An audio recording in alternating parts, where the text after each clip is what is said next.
할렐루야. 오늘 금요일에 새벽에 만난 하나님 오신 여러분들을 우리 예수님의 이름으로 환영하고 축복합니다. 기도하고 시작하겠습니다. 하나님 감사합니다. 좋은 날 하나님을 말씀으로 만나게 해주시니 이 자리에 우리를 불러주시니 감사합니다. 하나님의 신실하심, 그것은 늘 우리를 깨우시고 인도하시고 불러주시는 그 성실하신 하나님이십니다.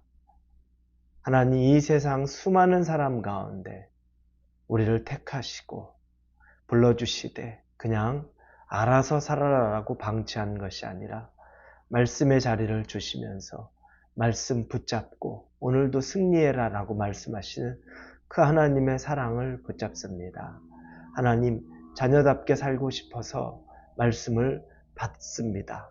이 말씀이 내게 임할 때 이 세상의 사람의 권세를 넘어서서 하나님의 자녀의 권세로 살아가게 하여 주옵소서. 예수님의 이름으로 기도합니다. 아멘. 우리에게 주시는 말씀은 요한복음 21장입니다. 21장 20절부터 25절까지의 말씀입니다. 요한복음 21장 20절부터 25절입니다. 같이 읽겠습니다. 베드로가 돌이켜 예수께서 사랑하시는 그 제자가 따르는 것을 보니 그는 만찬석에서 예수의 품에 의지하여 주님, 주님을 파는 자가 누구오니까 묻던 자더라. 이에 베드로가 그를 보고 예수께 여짜오되 주님, 이 사람은 어떻게 되겠사옵나이까? 예수께서 이르시되 내가 올 때까지 그를 머물게 하고자 할지라도 내게 무슨 상관이냐? 너는 나를 따르라 하시더라. 이 말씀이 형제들에게 나가서 그 제자는 죽지 아니하겠다 하였으나 예수의 말씀은 그가 죽지 아니하겠다 하신 것이 아니라 내가 올 때까지 그를 머물게 하고자 할지라도 내게 무슨 상관이냐 하신 것이로라. 이 일들을 증언하고 이 일들을 기록한 제자가 이 사람이라. 우리는 그의 증언이 참된 줄 아노라. 예수께서 행하신 일이 이 외에도 많으니 만일 낱낱이 기록된다면 이 세상에라도 이 기록된 책을 두기에 부족할 줄 아노라. 아멘.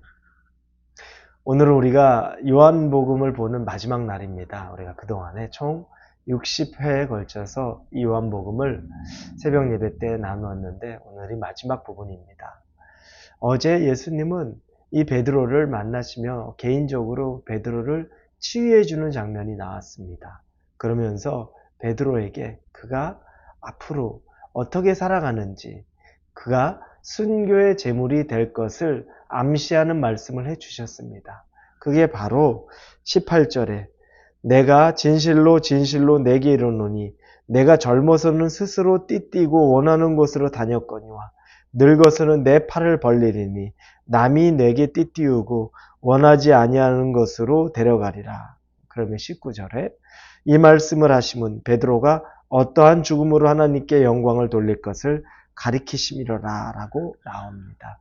베드로의 죽음, 순교에 대한 예언을 예수님이 베드로에게 말씀하신 겁니다. 이 말씀을 베드로가 받았죠. 그리고 나서 베드로가 오늘 본문에 보니까 한 사람의 제자를 이야기합니다. 예수님이 사랑하시는 제자, 즉 요한이죠. 우리가 지금 계속 반복적으로 얘기했지만 이 요한복음을 저술한 야고보의 동생 사도 요한입니다. 이 요한에 대해서는 어떻게 되는 겁니까? 라고 베드로가 묻습니다. 그러니까 베드로는 순간 궁금할 수도 있죠. 자기와 같이 있는 이 요한은 자기는 순교하는데 요한은 어떤 죽음을 맞이할 수 있을까? 한편으로 자신의 순교를 생각하니 이 자기의 훨씬 동생과 같은 요한의 모습이 짠하기도 하고 안타깝기도 한 그 마음 때문에 물어보신 것일 수도 있고 또 여러 다른 이유가 있을 수도 있겠죠. 이렇게 예수님에게 묻습니다. 요한은 어떻게 되는 거죠? 라고 묻자 예수님이 그에게 말합니다. 내가 올 때까지 그를 머물게 하고자 할지라도 내게 무슨 상관이냐? 너는 나를 따르라 하시더라. 예수님의 대답은 내가 이 재림할 때까지 요한을 죽지 않고 살려둔다 한들 너랑 무슨 상관이냐? 너는 나를 따르라 라고 얘기하는 겁니다. 근데 뒤에 보니까 그 말씀을 오해해요. 요한은 죽지 않는데 요한은 계속 살 거래라고 오해합니다. 근데 초점은 거기에 있는 것이 아니죠. 예수님은 그가 죽지 않을 것이라고 얘기하는 것이 아니라 사실은 그와 너와 무슨 상관이 있냐라고 말하는 겁니다. 그를 비교하고 그를 생각할 필요는 전혀 없다는 거죠. 오직 너는 나를 따르라. 너의 인생에 집중하라. 너의 사역에 집중하라. 그 말을 하는 겁니다. 우리는 가장 비참하게 우리 스스로가 느낄 때가 뭐냐면 다른 사람하고 비교할 때입니다. 이런 경험들을 너무너무 많이 해요. 나는 아파트에 사는데 저 사람은 하우스에 살고, 또 나는 하우스에 사는데 대신 나는 월세에 사는데 저 사람은 자기 집을 사서 사는 사람이고,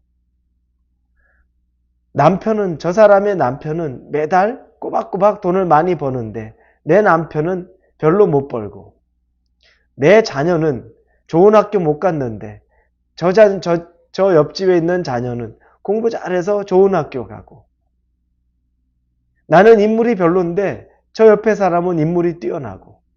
여러분, 이런 류의 비교를 얼마나 많이 합니까? 이런 류의 비교가 여러분의 마음에 들 때 여러분의 반응이 어떤지 한번 생각해 보셨습니까? 혹시 주변을 닥달하지는 않았습니까?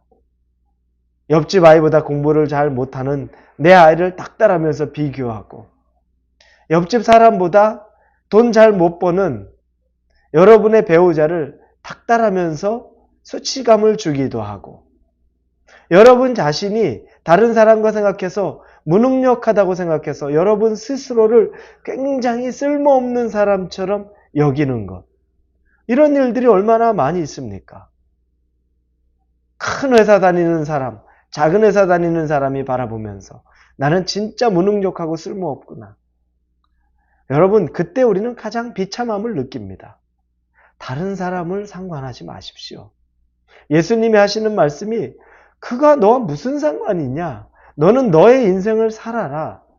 너는 너에게 주어진 것을 감사하고 기쁨으로 살아라.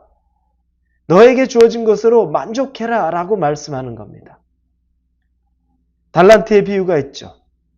1달란트, 5달란트, 10달란트.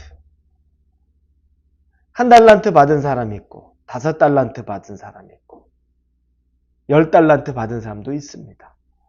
여러분, 비교하자면 1달란트 받은 사람이 왜 저 사람은 5달란트 주고 난 1달란트 줍니까? 그게 핵심이 아니죠.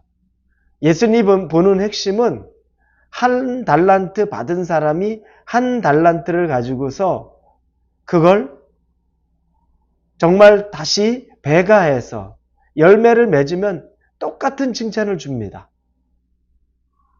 그러나 5달란트 받은 사람이 만약에 그것 가지고서 열매를 맺지 않고 그것 그대로 숨겨주고 아무런 쓸모없이 했으면 책망받을 것이 분명합니다. 하나님의 관심은 달란트를 얼마나 받았느냐에 관심이 아니라 내게 주어진 것으로 얼마나 또 내가 수고해서 열매를 맺는지, 그게 관심입니다. 여러분에게 주어진 것 다른 사람하고 비교하지 마십시오. 여러분 자신이 주어진 것에 감사하고 하루하루를 하나님과 사십시오. 하나님은 오직 그걸 바라보고 계시는 겁니다. 주어진 게 많은 사람이면 책망받을 것도 많습니다. 많은 것을 너에게 주었는데 네가 남기지 않았다라고 책망 안 받겠습니까? 그 많은 달란트를 너한테 줬는데 네가 그 많은 달란트를 가지고 아무것도 안 했는데 얼마나 많은 책망이 더 있겠습니까? 여러분에게 주어진 것 작은 것이라도 감사로 받으십시오. 감사로 받으면 버릴 것이 아무것도 없다고 디모데전서에서 말씀하고 있습니다. 마지막에 이 본문을 쓴 요한이 쓴 말이 있습니다. 25절에 예수께서 행하신 일이 이외에도 많으니 만일 낱낱이 기록된다면 이 세상에라도 이 기록된 책을 두기에 부족할 줄 아노라. 마지막에 많은 것들, 우리 삶에 매 순간 만족하고 감사하고 살며 매일매일 기적을 베푸시는 하나님을 경험하고 살라는 겁니다. 하나님의 기적은 이 책으로 기록되었다면 그 책을 보관할 장소조차 없을 정도로 무한하다는 겁니다. 모든 사람 개개인에게 어마어마한 기적과 하나님의 역사가 있다는 겁니다. 내게 주어진 것도 이거 누리기에 바쁘니까 다른 사람 비교하지 말고 열심히 그날 넘치게 부어주시는 하나님의 그 기적과 같은 은혜 경험하고 살라며 이 말씀을 마무리합니다. 여러분, 오늘도 하나님은 여러분에게 기적과 같은 일을 경험시켜 주실 겁니다. 감사하십시오. 그리고 기뻐하십시오. 그리고 그날을 하나님과 통행하며 살아가십시오. 그러면 여러분 누구와 비교해도 여러분이 부족함 없는 감사의 삶을 오늘 살게 될 줄로 믿습니다. 같이 기도하겠습니다. 하나님, 신실하심에 감사합니다. 요한복음을 마칩니다. 이 말씀, 하나님이 우리에게 얼마나 많은 기적과 간증을 주실 것인지를 우리에게 말씀하며 마치는 것을 보며 가슴이 두근거립니다. 그리고 오늘 내게도 일어날 이 간증과 기적이 하나님 안에서 충만하게 될 것을 기대합니다. 예수님의 이름으로 기도합니다. 아멘.